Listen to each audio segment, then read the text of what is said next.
What is going on, guys? Super exciting day today. I ordered some lowering springs for the Lexus well over a month ago, and I finally got them. So today's video we're going to show you how to install them. This is them. Yeah, so I got some RSR branded springs. Seem to be the go. So I'll just get them out. Alright. Okay, we've got front spring,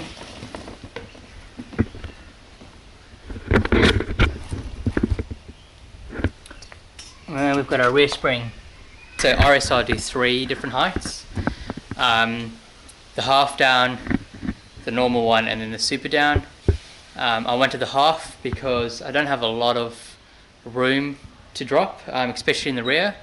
The half down drops between 10 and 15 mil, which doesn't sound like much, but I've only got about 20 mil between the tyre and the guard.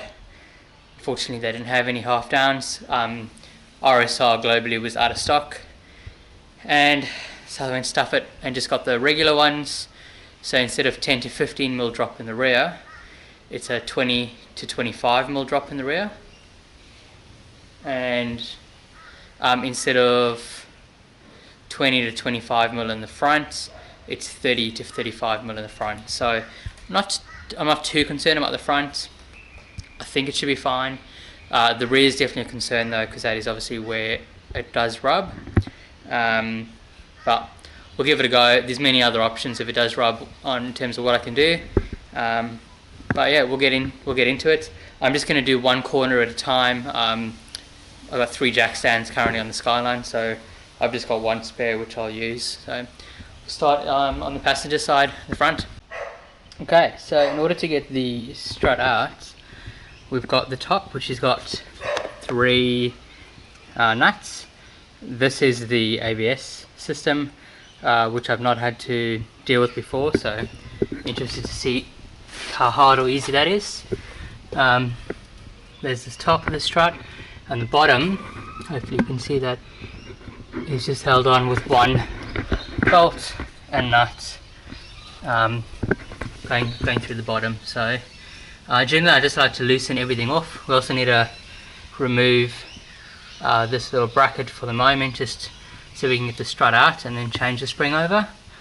But I like to just loosen off everything first and not take it all the way off until everything's loose. So come on, Ugga Dugga, I'll get to it.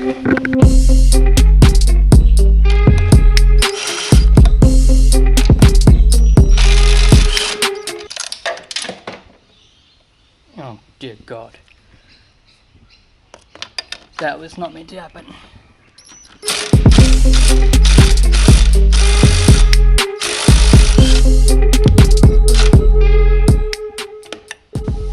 If you haven't got one of these little shed you drop something tools, it's got a little magnet on the end. I highly suggest getting one, it's great. Alright, 14 mil nuts are off this lid. Looks like Lexus has given us nice little compartments to put our nuts in. This just wiggles off. There we go.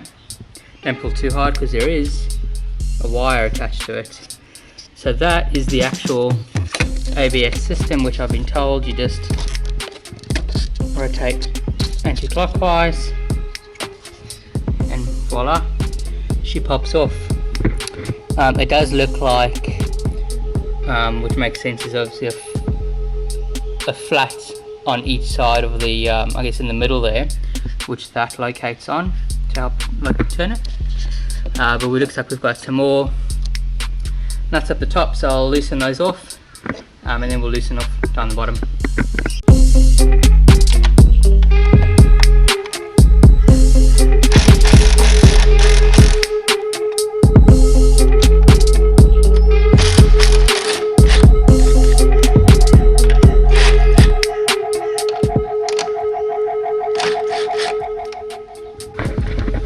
Okay, hopefully you can see. So down the bottom we've got a 19 mil nut, and then on this side got a 19 mil bolt. So I'm just going to give it a go with the old Ugga Dugga.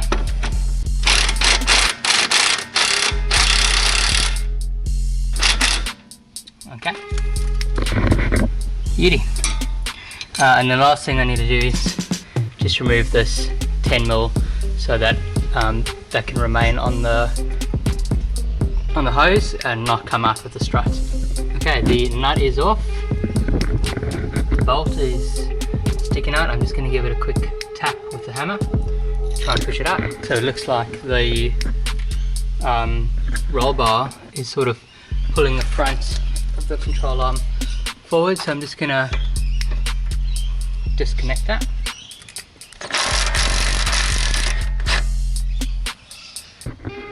Okay, with the anti-roll bar, sway bar link removed, then get the bolt out, which is that over there. The strut won't come out though. Being a double wishbone design system, you actually need to take this pin out, that nut off, give that a good solid hit, and that should pop off. And then when you lift that out, that springs forward and gives you access to be able to get the strut out. So let me get that all off and see if that works. Okay, got the pin out, got the nut loose, gave that a couple of smacks, that's popped off. Apparently the spring loaded, so that is going to shoot forward when I remove the nut.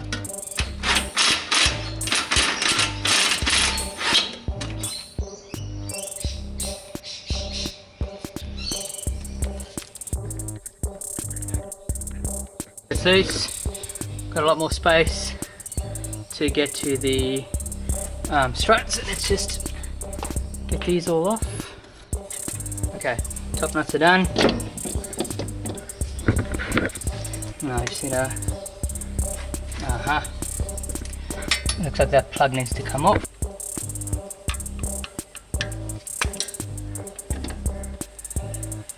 Okay, plug is off. Put that out of the way.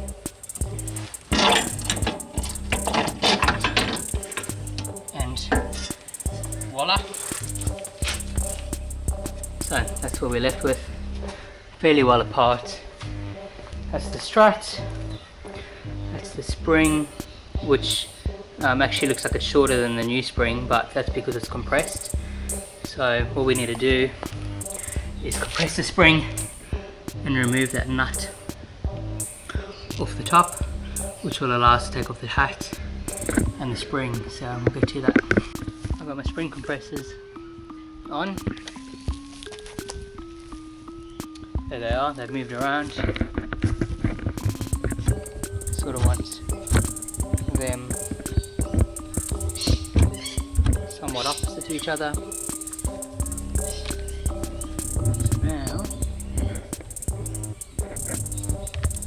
using my trusty Ugga Dugga, try to loosen the top off and see what happens. Hopefully that's enough compression to keep it from springing. Okay.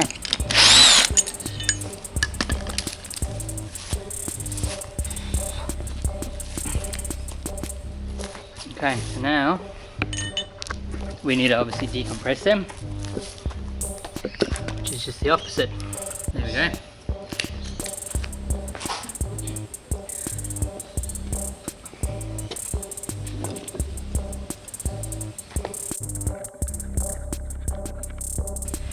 Now when you look at the factory spring against the RSR one, there's definitely a fair bit of height difference there.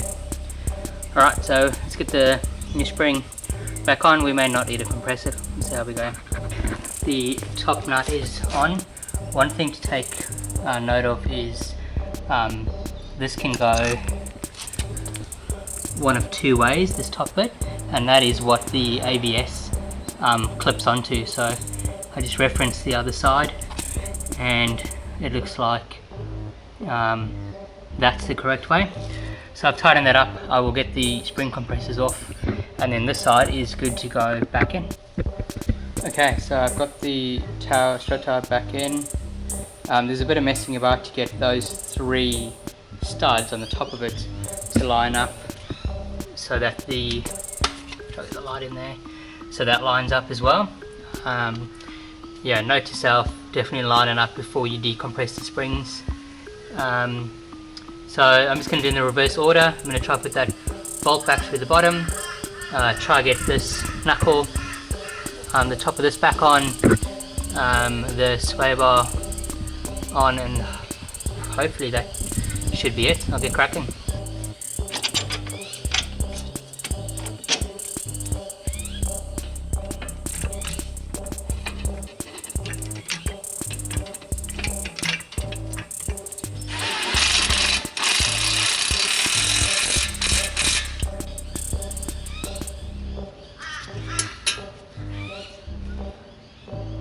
Fantastic, love.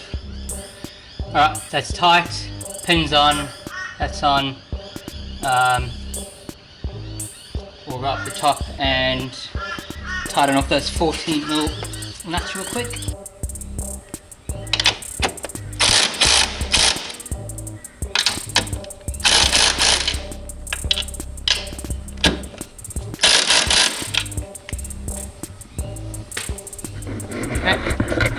And then this little motor, so you can see there's a I guess there's something in the middle there. That's what this controls, so you need to try and line it up. There we go, slides on, just rotate it to the right, apparently 40 degrees. You'll actually feel it click, so that's clicked.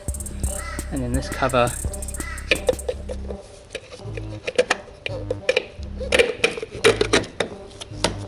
simply pops on like that. I'm not going to put those nuts in just yet. I want to finish off everything down the bottom first. Keep this tight. Done.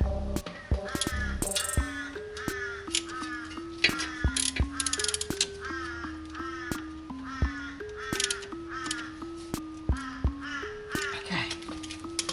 And then we just want to plug this sensor back in.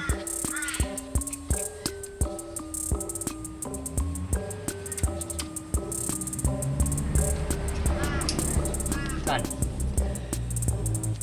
Okay, I'm just going to double check everything's tightened and then I can put my wheel back on.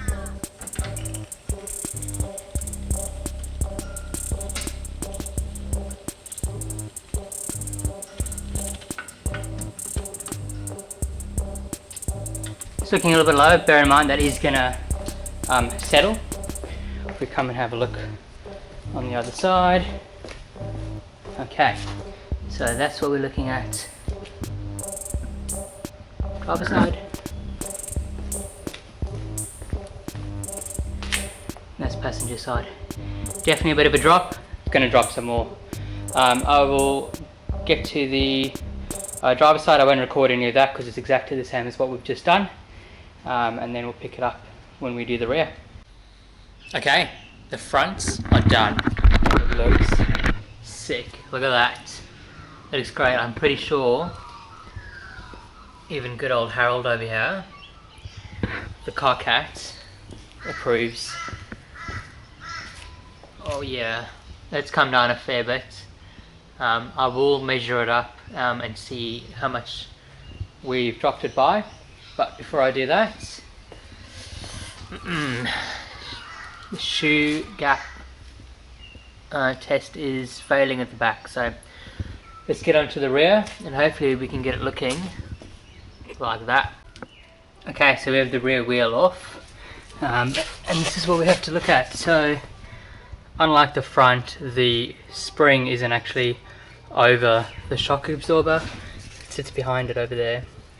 So that means we don't have to take the top of the shock, we don't have to take the shock absorber out at all, which is good. What I think is there's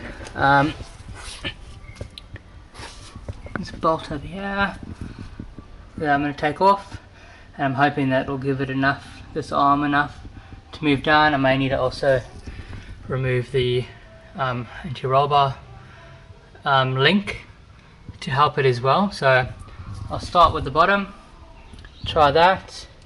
If that's still not working, I'll remove that bolt over there which holds the shock in, and see if we can get this drop down enough to get that spring up.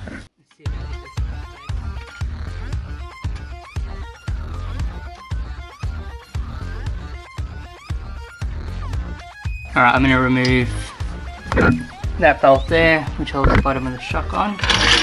Still not though. Everything's disconnected from here. What I might need to do is get the spring compressors on the spring. Okay, so rather than using the spring compressor, I just loosened off that bolt over there, which has allowed this to drop all the way down. You can see the top of the spring come out. Let's see if we can. There we go. Let's put that back. There we go. That is our spring. Let's compare it against the new one. Alright, that's the OEM one, and that's the RSR one. It is a fair bit shorter. It's only meant to be a 20 to 25mm drop, but the spring rate on the RSR one is a hell of a lot stiffer than the factory one. The RSR fronts are only marginally stiffer than the factory ones, but the rears are a lot stiffer. So I'm hoping that the stiffness is what's going to help me not scrub. But we'll go ahead and install this new one. Okay, so what I'm doing here is I popped the spring in its spot, just sits between rubber top, rubber bottom, and then I've just got my little jack, which is then compressing this lower control arm upwards. I pretty much got it in line.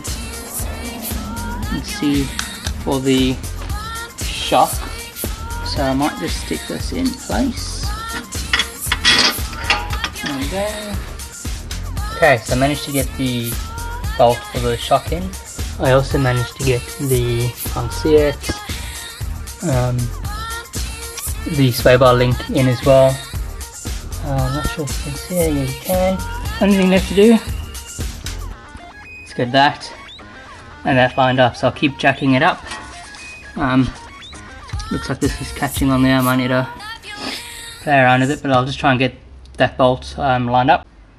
Okay, it's all back together. So that bolt's kind of back up, that went over there, that went over there, and the bottom end of the anti-sway bar link, or anti-roll bar link. So all that's left to do is just stick the wheel on, drop this side, and then we can move on to the next side.